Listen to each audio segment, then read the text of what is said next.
Hi గారు, welcome to our channel. ప్రస్తుతం మనతో పాటు దాము బాలాజీ గారు సీనియర్ జర్నలిస్ట్ ఉన్నారు. వారితో ఒకసారి మాట్లాడదాం. సార్ నమస్కారం. అవును.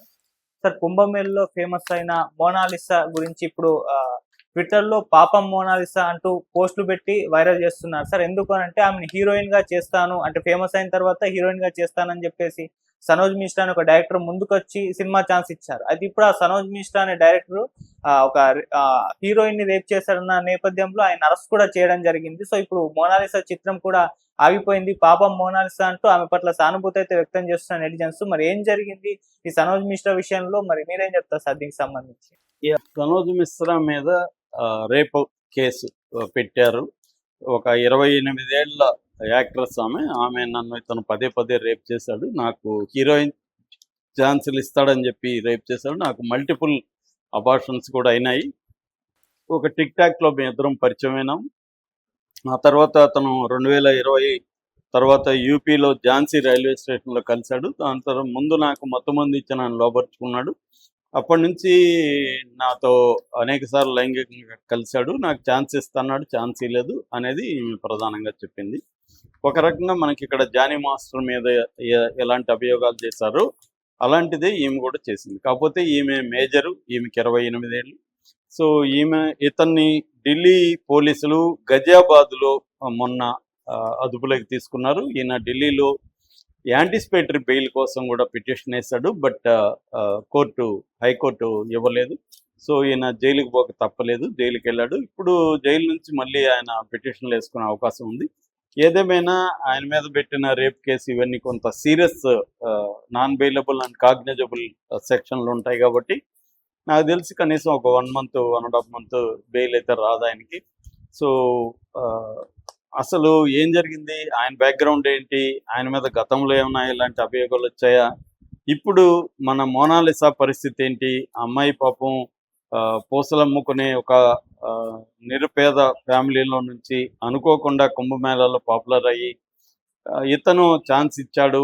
అతను ఇప్పటివరకు అయితే అమ్మాయిని బాగానే చూసుకున్నట్టుగా మనకు కనబడుతుంది. ఆ అమ్మాయిని అనేక షాప్ ఓపెనింగ్లకు కావచ్చు, లేకపోతే కల్చరల్ ఫెస్టివల్కి కావచ్చు, వీటికన్నిటికి తిప్పుతున్నాడు. ఒక ఈవెంట్ మేనేజర్ లాగా అమ్మాయిని తీసుకెళ్తున్నాడు. దానివల్ల అమ్మాయికి కూడా డబ్బులు వస్తున్నాయి, ఎక్స్పోజర్ వస్తుంది. ఇప్పుడు డైరీ ఆఫ్ మణిపూర్ అనే సినిమాలో కూడా ఈమె హీరోయిన్గా పెట్టి దానికి సంబంధించి సాంగ్స్ నేర్పించడం, డ్యాన్స్ నేర్పించడం, యాక్టింగ్ నేర్పించడం ఇవన్నీ చేస్తున్నారు. ఆ అమ్మాయి ఎక్కడ కూడా ఇప్పటివరకు తన పట్ల అసంతృప్తిగానేవి చేయలేదు.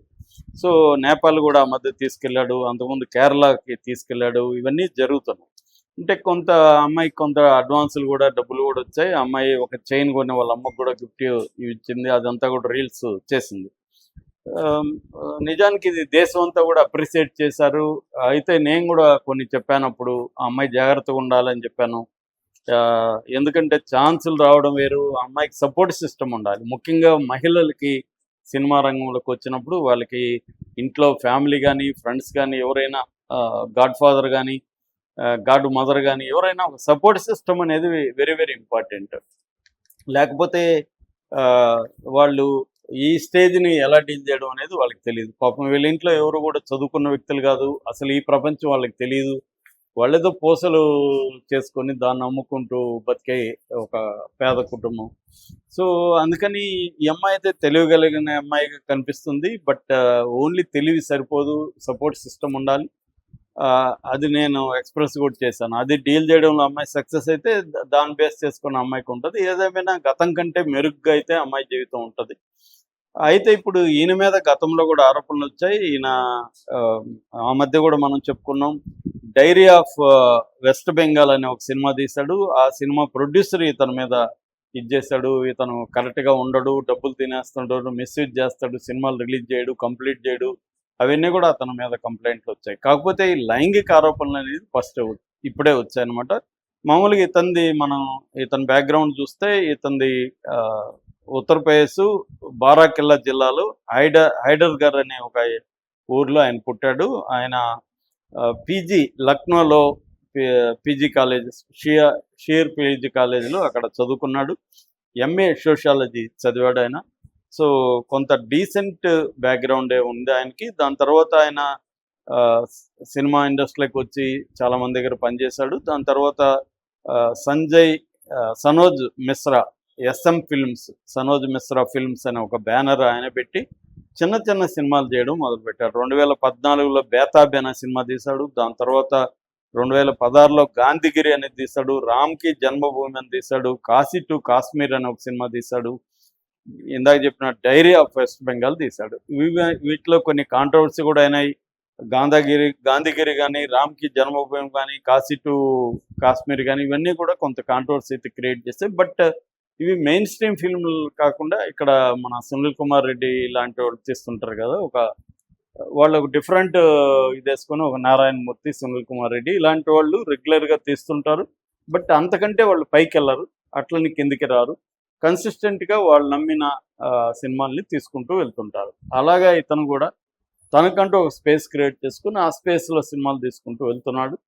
సో ఇప్పుడు ఇతనికి మరి ఇతను నిజంగా అమ్మాయిని అలాగా మోసం చేశాడా, లేదా ఆ అమ్మాయికి సినిమా ఛాన్సులు ఇప్పించినా కూడా అమ్మాయికి ఇంకా ఎక్కువ ఆశ చూపించాడా, ఇక్కడైతే క్లియర్గా అర్థమైంది. ఇది రేపు కిందకే, చట్టం ప్రకారం రేపు కిందకి వస్తుంది. కానీ మామూలుగా మనకు అర్థమయ్యేది ఏమంటే, ఈ అమ్మాయికి అతను సినిమా ఛాన్సులు ఇస్తానని ఆ అమ్మాయితో అఫేర్ పెట్టుకున్నట్టుగా అర్థమవుతుంది. దానికి ఆ అమ్మాయి కూడా ఒప్పుకున్నట్టుగా అర్థమవుతుంది. కానీ అబార్షన్లు ఎందుకు జరిగాయి అనేది విచిత్రం. ఎందుకంటే ఇప్పుడు ఇవాళ అనేక మెడికేషన్స్ ఉన్నాయి, అబార్షన్స్ అవసరం లేదు, కాంట్రాసెప్టివ్ మెథడ్స్ ఉన్నాయి. ఆ స్థాయికి ఎందుకు వెళ్ళారు? అబార్షన్ జరిగి ఉంటే మాత్రం ఇతను ఇరుక్కుంటాడు. ఎందుకంటే అవి జరిగినట్టు ప్రూఫ్స్ ఈజీగా దొరుకుతాయి. అట్లాంటి ప్రూఫ్లు ఉంటే మాత్రం ఇతను ఇరుక్కుంటాడు. కొద్దిగా ఇతని టఫ్ సిచ్యువేషన్. మామూలుగా చాలాసార్లు ఇప్పుడు మనం ఇక్కడ శ్రీరెడ్డి విషయంలో కూడా అదే జరిగింది. శ్రీరెడ్డిని చాలామంది ఛాన్స్ ఇస్తామని అమ్మాయిని లైంగికంగా యూజ్ చేసుకొని తర్వాత ఇవ్వలేదు. ఇది మేజర్ సినిమా ఇండస్ట్రీలోనే కాదు, మిగతా ఐటీ ఇండస్ట్రీలో కూడా ఇట్లాంటివి ఉంటాయి. మిగతా ఇండస్ట్రీలో కూడా ఉద్యోగాలు ఇస్తామని చెప్పి వాళ్ళని లైంగికంగా యూజ్ చేసుకొని ఉద్యోగాలు ఇవ్వకపోవడం అనేది అనేక చోట్ల ఉంటుంది. బట్ సినిమా ఇండస్ట్రీలో ఇవి ఎక్కువ జరిగే స్కోప్ ఉంది. అమ్మాయిలకు కూడా తెలుసు.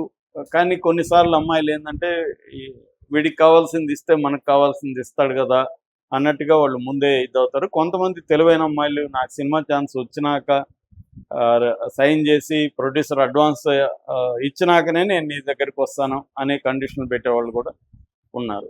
ఏదేమైనా అమ్మాయిలు కొత్తగా వచ్చేవాళ్ళు ఇవన్నీ చూసుకోవాలి. మనకెందుకు, అతను ఇప్పుడు 100 మంది వస్తే నీకు మాత్రమే ఎందుకు ఛాన్స్ ఇవ్వాలని అతను అనుకుంటాడు. అబ్బాయిలకైనా అలాగే అనుకుంటారు. అబ్బాయిలకి ఏదో డబ్బులో ఇంకోటో ఫేవర్ అడుగుతారు. అమ్మాయిలది అయితే మగవాళ్ళకి ఎక్కువ అమ్మాయిలకి సంబంధించి సెక్సే కావాలి కాబట్టి అది అడుగుతారు. సో అలాంటప్పుడు వీళ్ళు కూడా జాగ్రత్తలు తీసుకోవాలి. ఏదేమైనా ఈ మనం మోసం చేసి ఉంటే మాత్రం, అది ప్రూవ్ అయితే మాత్రం ఇతనికి కనీసం మినిమం ఉంటే 10 ఏళ్ళు జైలు శిక్ష పడుతుంది. ఇతనైతే నేరం చేసి ఉంటే శిక్ష అయితే తప్పదు. That is number 1. Number 2, Monalisa పరిస్థితి. ఇప్పుడు మోనాలిసా పరిస్థితి ఏంటి? ఇతనికి పొరపాటున శిక్ష పడితే ఈ అమ్మాయి పరిస్థితి ఏంటి? నాకు తెలిసి మోనాలిసాకి కొద్దిగా టెంపరీగా బ్యాక్ అవుతుంది తప్ప అమ్మాయికి మరీ పెద్ద దెబ్బ అని నేను అనుకోవట్లేదు. ఎందుకంటే తనకి ఖచ్చితంగా 1-2 monthsలో బెయిల్ అయితే వచ్చేస్తుంది. ఈ లోపల నాకు తెలిసి ఆ అమ్మాయితో కూడా, కేసు పెట్టిన అమ్మాయితో కూడా రాజీ పోవడానికి ట్రై చేస్తారు. ఆ అమ్మాయికి ఏదో డబ్బులు ఇవ్వడం, ఇంకోటి ఇవ్వడం, అది కూడా ట్రై చేస్తారు ఖచ్చితంగా. అవేమన్నా ట్రై చేస్తే అతను బయటకు వస్తాడు, లేదన్నా బెయిల్ మీద బయటకు వస్తాడు. ఈ కేసు తేలి శిక్ష పడడానికి ఎట్లేదన్నా 2-3 ఏళ్ళు మినిమం పడుతుంది. సో ఈ లోపల ఇతను సినిమా తీయచ్చు. ఎందుకంటే ఇదంతా పాపులారిటీ ఫైనల్గా, publicity is at the end of the day good అని అంటారు. There is no such thing as bad publicity అని. సో దాంతో ఈ అమ్మాయి కొంచెం ఇప్పుడు ఇది అప్సెట్ అయ్యే అవకాశం ఉంది. రెండోది, ఆల్రెడీ వీళ్ళిద్దరి మధ్య అఫైర్లు ఉన్నాయని పుకార్లు కూడా గతంలో వచ్చాయి. ఎవరికి, మోనాలిసాకి తనకి కూడా. అది వాళ్ళ ఇష్టం. నేను కూడా దాని మీద చెప్పాను. అది వాళ్ళిద్దరికీ ఓకే అయితే ఇబ్బంది లేదు. కాకపోతే అతను ఏమన్నా మోనాలిసాకి కూడా హామీలు ఇచ్చి, నిన్ను పెద్ద స్టార్ని చేస్తా, నాతో నేను అడిగింది నువ్వు ఇవ్వని కానీ మళ్ళీ ఫాల్స్ హామీలు ఇచ్చి కానీ చేస్తే మాత్రం అతను ఇబ్బందులు ఎదుర్కొంటాడు. ఎప్పుడైనా కూడా క్లియర్గా ఉండాలి. ఇది కూడా ఒక ఒప్పందం లాంటిది, కాంట్రాక్ట్ లాంటిది ఇద్దరి మధ్య. సో ఆ కాంట్రాక్ట్ ఉల్లంఘించడం అనేది నేరం కిందకి వస్తుంది. పైగా ఇది మామూలు సివిల్ కాంట్రాక్ట్ కాదు, ఇది లైంగికంగా విమెన్ని ఎక్స్ప్లాయిట్ చేయడం అనేది చాలా రిగరస్ చట్టం. ఆల్రెడీ నేను బిఎన్ఎస్ సెక్షన్ల గురించి చెప్పాను. అత్యంత దారుణంగా ఉన్నాయి. 10 ఏళ్ళు కాపురం చేసిన తర్వాత కూడా అమ్మాయి నన్ను మోసం చేశాడని కంప్లైంట్ పెడితే ఇతను 10 ఏళ్ళు జైలు శిక్ష పడే అవకాశం ఉంది. సో అటువంటి ఒక రిగరస్ చట్టాలు ఉన్న నేపథ్యంలో ఇతను మాత్రం ఇబ్బందులు పడతాడు. దానివల్ల ఈ అమ్మాయి కూడా టెంపరీగా అయినా ఇబ్బందులు మోనాలిసా పడే అవకాశం ఉంది. దాన్ని ఎలా డీల్ చేయాలనేది ఆ అమ్మాయి, ఇది ఒక పరీక్ష లాగా అమ్మాయికి, దాన్ని డీల్ చేసుకొని ముందుకెళ్ళాలి. Okay. Thank you so much sir.